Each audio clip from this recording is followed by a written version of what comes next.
Hello दोस्तों, आज हम बात करेंगे स्टेंट रीब्लॉकेज यानी स्टेंट रीस्टेनोसिस के क्या कारण हो सकते हैं। जब कभी किसी व्यक्ति को दवा वाला स्टेंट लगाया जाता है तो रीब्लॉकेज के चांस 5 से 7% होते हैं। जब कभी हम किसी व्यक्ति को सादा या नॉन मेडिकेटेड स्टेंट लगाते हैं तो रीब्लॉकेज का चांस 20-25% तक जाता है। पर ये क्या फैक्टर्स होते हैं जिनकी वजह से लोगों को रीब्लॉकेज होता है, आज इस पर हम बात करेंगे। इसलिए किसी बीमारी के कारणों को हम समझ सकते हैं, किसी प्रॉब्लम के कारणों को हम समझते हैं तो उसे मैनेज करना अक्सर ज़्यादा इजी हो जाता है, ज़्यादा मैनेज करने में रिजल्ट्स आपको बेटर मिलते हैं। इसलिए आज हम स्टेंट रीस्टेनोसिस के कारणों पर बात करेंगे। टॉपिक पर जाने से पहले जो लोग हमारे चैनल पर नए हैं उन्हें रिक्वेस्ट करूँगा कि चैनल को सब्सक्राइब करें, वीडियोज़ को लाइक करें, शेयर करें, फॉलो करें, कमेंट करें, पूरा देखें। टॉपिक इंपॉर्टेंट है इसलिए इसे एंड तक देखिएगा। चलिए शुरू करते हैं इंपॉर्टेंट वीडियो। सबसे पहले नली के अंदर जब हम स्टेंट डिप्लॉय करते हैं तो इनर लाइनिंग में थोड़ा डैमेज होता है, जिसकी वजह से वहाँ के अंदर जो सेल्स होते हैं उसमें जो स्मूथ मसल सेल्स होते हैं वो बढ़ने लग जाते हैं। एक नेचुरल हीलिंग की प्रोसेस डेवलप हो जाती है, इसे स्मूथ मसल सेल प्रोलिफरेशन बोलते हैं, जिसकी वजह से ये सेल्स की लेयर बाय लेयर अंदर डेवलप होने लगती है, जिसकी वजह से नलियाँ सिकुड़ जाती हैं। इसके अलावा वहाँ पे जो स्मूथ मसल सेल प्रोलिफरेशन होता है, इसके अलावा वहाँ पे एक्स्ट्रा सेलुलर मैट्रिक्स भी आ जाता है, यानी सेल्स के आसपास के जो तत्व होते हैं जो सेल्स को बांध के रखते हैं, जो फाइबर थ्रेड्स वगैरह होते हैं। इसके अलावा जो इंटीमा जो इनर लाइनिंग है उसको न्यू इंटीमा बोलते हैं, वहाँ पे एक और लाइनिंग बनने लगती है, इसको न्यू इंटीमल टिश्यू बोलते हैं। तो ये सारी चीज़ें वहाँ पे डेवलप होने लग जाती है, जिसकी वजह से स्टेंट में रीस्टेनोसिस होने लगता है बेसिकली। इसके अलावा जनरल भाषा में ये भी समझ सकते हैं कि एक तरह का फॉरेन बॉडी रिएक्शन या एक इन्फ्लेमेशन भी ट्रिगर हो जाता है, क्योंकि बेसिकली नली में आप एक फॉरेन बॉडी एक स्टेंट या एक मेटल डाल रहे हैं, जिसकी वजह से वहाँ पे इन्फ्लेमेशन ट्रिगर हो सकता है। जब कभी भी इन्फ्लेमेशन होगा, हीलिंग की प्रोसेस एक्टिवेट होगी, जिसकी वजह से लोगों को रीब्लॉकेज डेवलप हो सकता है। इसके अलावा कुछ कुछ केसेस में वहाँ पे सेल्स की जो इनर लाइनिंग है, वहाँ पे जो सेल्स डैमेज होते हैं, वहाँ पे कुछ साइटोकाइंस या ग्रोथ फैक्टर्स भी बन सकते हैं, जिसकी वजह से ये स्मूथ मसल सेल प्रोलिफरेशन बढ़ सकता है, जिसकी वजह से ये एक्स्ट्रा सेलुलर मैट्रिक्स के जो सेल्स या टिश्यूज वहाँ पे आके जमा हो जाते हैं वो कंपेरेटिवली बढ़ जाता है। तो ये सारी चीज़ें जो है मिल के कारण बनती है, जिसकी वजह से स्टेंट रीब्लॉकेज होता है। ये सारी चीज़ें बहुत सारे फैक्टर्स पर डिपेंड करती है। ऑब्वियसली व्यक्ति का इंटरनल रिस्पॉन्स कैसा है, कितना इन्फ्लेमेशन उसकी बॉडी में हो रहा है, उसका नियो इंटरवल हाइपरप्लेजिया वगैरह कैसा हो रहा है, इस पर डिपेंड तो करता ही है। स्टेंट के डिज़ाइन पर भी डिपेंड करता है। कई बार स्टेंट अलग अलग तरह के डिज़ाइंस के होते हैं, उसमें कंपेरेटिवली रीब्लॉकेज का चांस अलग अलग होता है। जैसे कि मैंने बोला, सादे या नॉन कोटेड स्टेंट्स में रीब्लॉकेज का चांस ज़्यादा होता है, क्योंकि मेडिकेटेड स्टेंट में एक सिरोलिमस, एवरोलिमस, जोटारोलिमस इस तरह का एक एंटी कैंसर केमिकल कोटेड होता है, जो कि ये प्रोलिफरेशन या सेल्स की जो बढ़ने की प्रोसेस है उसको कम करता है। जहाँ सादे स्टेंट होते हैं वहाँ ये केमिकल नहीं होता है, तो ये जो स्मूथ मसल के बनने और बढ़ने का जो प्रोसेस है उसको रोकने के लिए कुछ नहीं होता है, तो ये हीलिंग का प्रोसेस बिना रुके चलता रहता है, जिसकी वजह से वहाँ पे रीब्लॉकेज ज़्यादा होता है। तो इसलिए सादे या नॉन कोटेड स्टेंट में रीब्लॉकेज का चांस विद इन 6 मंथ्स 25% होता है, दवा वाले स्टेंट में 5 to 7% होता है। ज़्यादातर जो भी रीब्लॉकेज देखा जाएगा पहले 6 मंथ्स में ही देखा जाता है, उसके बाद यूजुअली नहीं होता है। इसलिए पहले 6 महीने सबसे ज़्यादा क्रूशियल होते हैं, उसमें भी पहले 2-3 महीने में ही होता है। पहले दिन से नहीं देखने मिलेगा, इसलिए आप ऐसा सोच रहे हैं कि 5 दिन बाद आपने चेक कर लिया तो मिल जाएगा, वैसा नहीं होता। ये रीब्लॉकेज जो है स्लो प्रोसेस है, धीरे धीरे करके होता है। अनलाइक स्टेंट थ्रोम्बोसिस जो कि सडन क्लॉटिंग होता है स्टेंट के अंदर, जो कि पहले 2-4 दिन 5 दिन में ज़्यादा देखने को मिलता है। रीब्लॉकेज कंपेरेटिवली स्लो प्रोसेस होता है, जो कि धीरे धीरे करके डेवलप होता है, और इसकी जो भी स्टेजेस है वो ज़्यादातर 1-2 महीने से लेकर 6 महीने के बीच में ज़्यादातर देखने को मिलती है।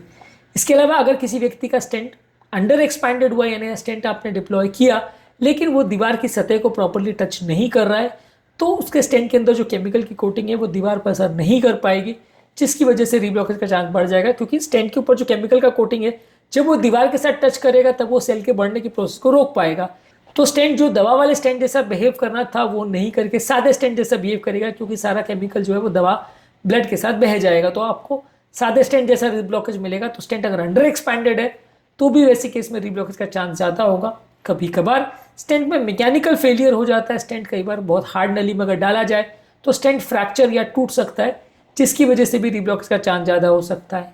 इसके अलावा आप कई बार जो स्टेंट लगा रहे हो उसमें जो केमिकल ब्लड में रिलीज होना चाहिए था और नली पर बराबर असर करना चाहिए था, अगर वो नहीं कर पा रहा है किसी कारणवश, स्टेंट का जो केमिकल है उसकी कुछ प्रॉपर्टीज़ का प्रॉब्लम है या पेशेंट की कुछ प्रॉपर्टीज़ का प्रॉब्लम है, पेशेंट की नली प्रॉपर बिहेव नहीं कर रही है या स्टेंट प्रॉपर बिहेव नहीं कर रहा, तो भी रीब्लॉकेज हो सकता है, जो कि वो 5-7% जो रीब्लॉकेज के केसेस होता है उसमें कवर्ड होता है। क्योंकि 5-7% में इन्हीं किसी कारण की वजह से रीब्लॉकेज होता है। किस व्यक्ति में कौन सा स्पेसिफिक कारण होगा ये पॉइंट करना मुश्किल है, पर किसी व्यक्ति में हो सकता है, इसके अलावा कुछ केसेस में हाइपर सेंसिटिविटी रिएक्शन भी हो सकता है, जो दवा या केमिकल होता है या जो पॉलीमर या जिसके ऊपर वो केमिकल कोटिंग होती है। ये केमिकल जो है वो डायरेक्टली स्टेंट को उसमें डुबा दिया जाता है, वैसा नहीं होता है।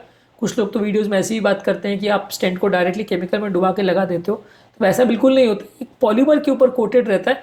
मेटल को आप केमिकल में डुबाओगे तो सारा बह जाएगा, तो उसमें एक पॉलीमर होता है, पॉलीमर के ऊपर वो कोटेड होता है, तो वो पॉलीमर से भी कभी कभी लोगों को एलर्जी हो सकती है, जिसकी वजह से हाइपर सेंसिटिविटी रिएक्शन होता है और रीब्लॉकेज हो सकता है। इसके अलावा कुछ लोगों को अगर डायबिटीज़ है तो वैसे केस में बॉडी का ये स्मूथ मसल प्रोलिफरेशन और मेटाबॉलिक प्रॉब्लम ज़्यादा होंगी, तो रीब्लॉकेज ज़्यादा होगा। किसी व्यक्ति को अगर कुछ जेनेटिक प्रॉब्लम्स है, फैमिली हिस्ट्री है, तो वैसे व्यक्ति को भी कंपैरेटिवली रीब्लॉकेज ज़्यादा होगा। किसी व्यक्ति की अगर स्मोकिंग की हिस्ट्री है, स्मोकिंग ज़्यादा करता है, तो वैसे में वैस्कुलर इन्फ्लेमेशन ज़्यादा होगा और रीब्लॉकेज का चांस ज़्यादा होगा। इसके अलावा कुछ प्रोसीजर रिलेटेड फैक्टर्स भी होते हैं, जैसे मान लीजिए अगर बहुत कॉम्प्लिकेटेड एंजियोप्लास्टी है जहाँ पे आपने मल्टीपल स्टेंट्स लगाए हैं, वहाँ पे भी ऐसा हो सकता है। कई बार अगर नली की दीवार बहुत ज़्यादा हार्ड हो, बहुत ज़्यादा टेढ़ी मेढ़ी हो, तो भी ऐसा हो सकता है। यानी कि नली में अगर स्टेंट आपने जिस नली में डाला है वो बहुत टेढ़ा मेढ़ा हो, तो स्टेंट दीवार के साथ प्रॉपरली टच नहीं हो पाएगा, कहीं पर टच होगा, कहीं ओवर एक्सपैंड हो जाएगा, कहीं प्रॉपर टच नहीं होगा, वो सारी चीज़ें भी हो सकती है। दीवार अगर बहुत हार्ड है तो स्टेंट फूट सकता है, फ्रैक्चर हो सकता है, तो इसकी वजह से भी हो सकता है। कई बार जो आपने स्टेंट लगाया है वो पूरे ब्लॉकेज को कवर नहीं किया, कुछ पोर्शन छूट गया, तो वैसे पोर्शन में भी नया रीब्लॉकेज डेवलप हो सकता है। तो ये सारे टेक्निकल कारण भी हो सकते हैं जिसकी वजह से लोगों को रीब्लॉकेज डेवलप हो सकता है। ज़्यादातर ये रीब्लॉकेज के बहुत सारे तरह के कारण होते हैं। इसको कम करने के लिए आप बहुत ज़्यादा कुछ नहीं कर सकते। आप ज़्यादातर ये कि मेडिकेटेड स्टेंट अच्छी क्वालिटी का, अच्छी कंपनी का यूज़ करें तो ज़्यादा अच्छा है। इसके अलावा एंजियोप्लास्टी के दौरान जो है कार्डियोलॉजिस्ट अगर बेटर वे में उसको डिप्लॉय करता है, ज़्यादा एक्यूरेटली ध्यान रखता है, ज़्यादा एक्सपीरियंस्ड है, तो प्रॉब्लम्स होने का चांस कम रहेगा। पेशेंट के अगर कोई रिस्क फैक्टर्स है, जैसे डायबिटीज़ है, हाइपरटेंशन है, कोलेस्ट्रॉल का प्रॉब्लम है, तो उसे बेटर वे में कंट्रोल करना है। दवाइयाँ आपको ज़्यादा स्ट्रॉन्ग देनी है ताकि इन्फ्लेमेशन जो होता है उसको प्रॉपरली कंट्रोल और मैनेज किया जा सके।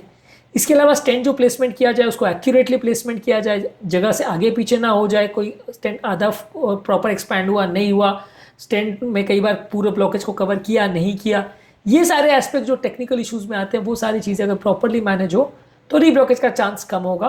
हालांकि इसमें बहुत सारे technical non technical factors involve होते हैं और हर एक केस में पिन पॉइंट करना मुश्किल होता है कि इस पेशेंट में इस कारण से हुआ।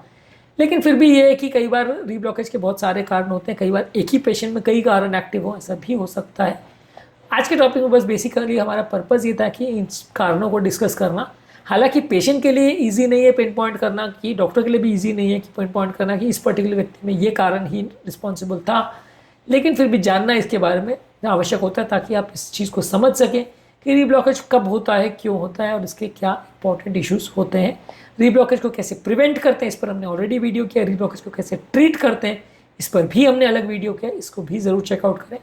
उम्मीद करूँगा कि आज के टॉपिक में कुछ नई बातें जानने को मिली होगी। जो लोग हमारे चैनल पर नए हैं उन्हें रिक्वेस्ट करूँगा कि चैनल को सब्सक्राइब करें, वीडियोज़ को लाइक करें, शेयर करें, फॉलो करें, कमेंट करें, पूरा